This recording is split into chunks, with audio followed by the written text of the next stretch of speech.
Welcome back everyone to the channel, and I've got some very disturbing but at the same time hilarious clips to show you and talk about today.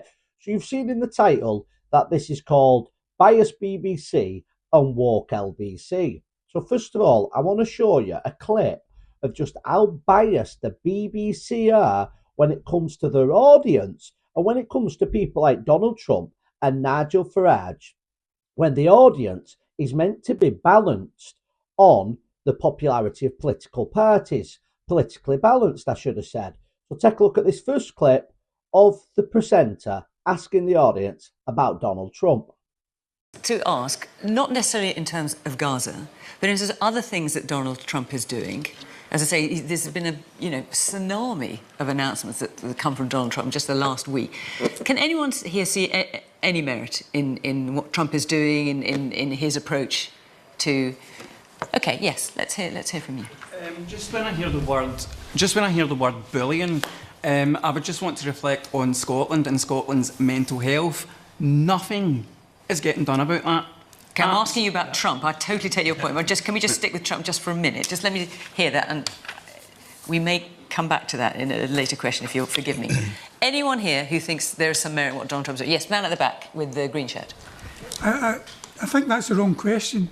I stand corrected, sir. What should it be? There you see, unbelievably, the presenter asked the audience, is there anybody in that audience where it looks like there could be 100, maybe more people, how many of you agree with anything that Donald Trump's doing? And at first I had a bit of hope as one or two people seemed to raise their hand, but when they spoke, it was just a way of them criticising Trump even more, trying to get a round of applause off the audience. Now, I think this was staged. I think we've seen it many a times with Nigel Farage and the Reform Party, that the BBC actually staged their audience and have loaded questions to make you and me, the viewer back at home, believe that the people we like aren't popular at all. So when it comes to Donald Trump, it is true on his first term from 2016 to 2020, the majority of Brits didn't like Donald Trump because they believed the biased mainstream media that we see on our televisions every single day. In America, it was 50-50. It's massively changed in America, and it's massively changed here. The amount of people that I talk to on a daily basis that now love, not like, love Donald Trump in the UK is unbelievable. So for that audience to be politically balanced, let's say, bearing in mind that that would mean that nearly 50% of them would support a party of the right in Reform and kind of right in the Conservatives, you're telling me there's not one person in that audience that doesn't like something Donald Trump has done. So that means they don't like Donald Trump taking money, saving money, I should say, from corruption with inside government.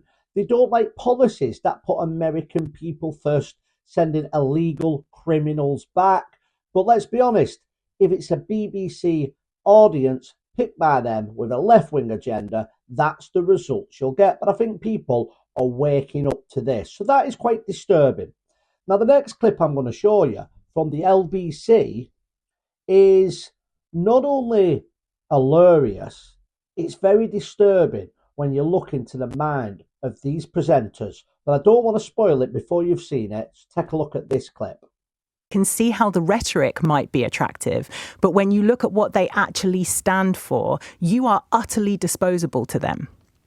I mean, you're talking about in, I guess, a global sense, and I'm not, again, I'm not advocating for Trump, so I wouldn't say that, I would necessarily promote him, but there are areas that he lacks in, but there are areas, for example, he said that there were only two genders.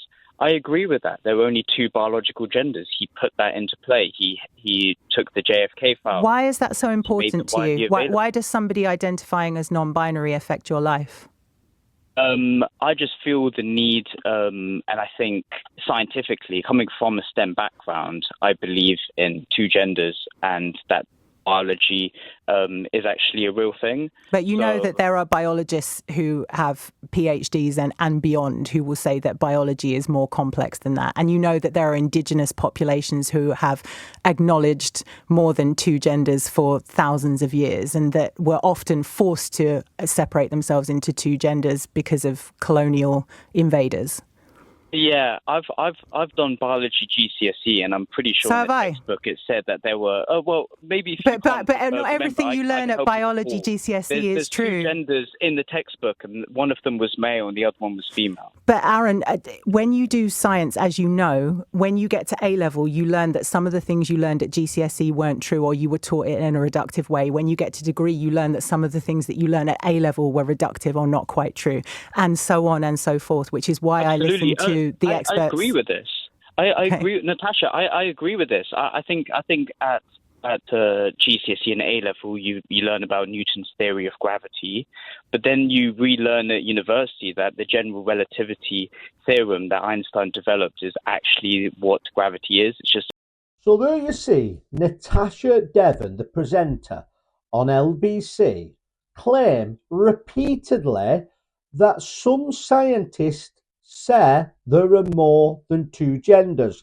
There is more than just male and female. And she seems to believe this narrative. She seems to be somebody who believes there can be more than two sexes, two genders.